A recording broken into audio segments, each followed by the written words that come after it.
So let's talk a little bit about Maslow's hierarchy of needs. This is really a framework that will help you to understand exactly which type of need that your audience might have. And it's important for us to understand a little bit about the framework. One thing to remember is that people do not consider something important if they don't need it. So part of our job as speakers is to identify exactly what the audience needs, or to at least make a conjecture. So we're going to go ahead and start and look a little bit at each of the levels of the hierarchy, and then talk about what we might do within our speech. So first, we're going to think a little bit about psychological needs. This is actually the lowest level, but the first level that must be met. So without food, without water, shelter, sleep, etc., people cannot be worried about some of the other needs. If you are ever in a situation where you are without food, all you can think about is getting food. So you must meet that need first.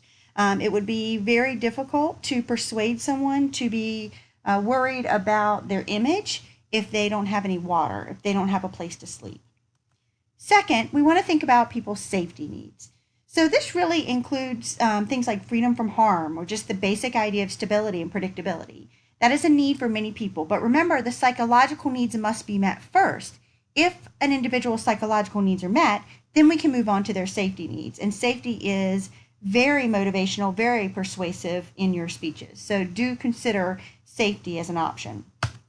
Third, we want to think about love and belonging. So if people's psychological needs and their safety needs are met, we can also think about their need for love, their need for friendship and family, even their need for affiliation and acceptance. We want to be part of something bigger. We want to be connected. We want to be included. So this is definitely something that you might consider working into your speech. Next, we have the esteem needs. So again, if all of the three needs we've already mentioned are met, you can move on to consider things like respect, status and recognition, or even reputation. Many people are going to be persuaded to do things if they think that their status level might increase, or that their reputation might be made better.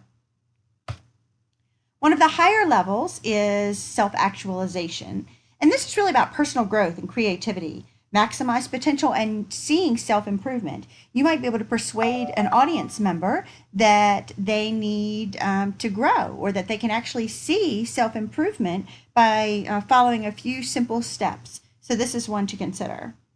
And last but not least, we have the self-transcendence needs. Now this is the highest level of need. So again, if you've not met all the other needs, this is probably not going to be your best bet. But if you have met the other needs, you can definitely attempt to persuade your audience to seek a stronger spirituality, to really seek a peak experience, to maximize their flow in life. So if we take a step back, we can see that Maslow's hierarchy of needs can be very powerful. Again, these are the 6 needs that can be considered. You do want to remember that in your speech, you could actually show a deficiency in the needs, or a threat that a need might not be met. You could then afterwards talk a little bit about how the content in the presentation could fulfill the needs. You also could address how your ideas, your product might actually improve needs or enhance needs. And you then could invite the audience to grow throughout your topic. So these are just a couple of techniques, a couple of things you might want to be thinking about when you are really striving to adapt to your audience. Thank you so much.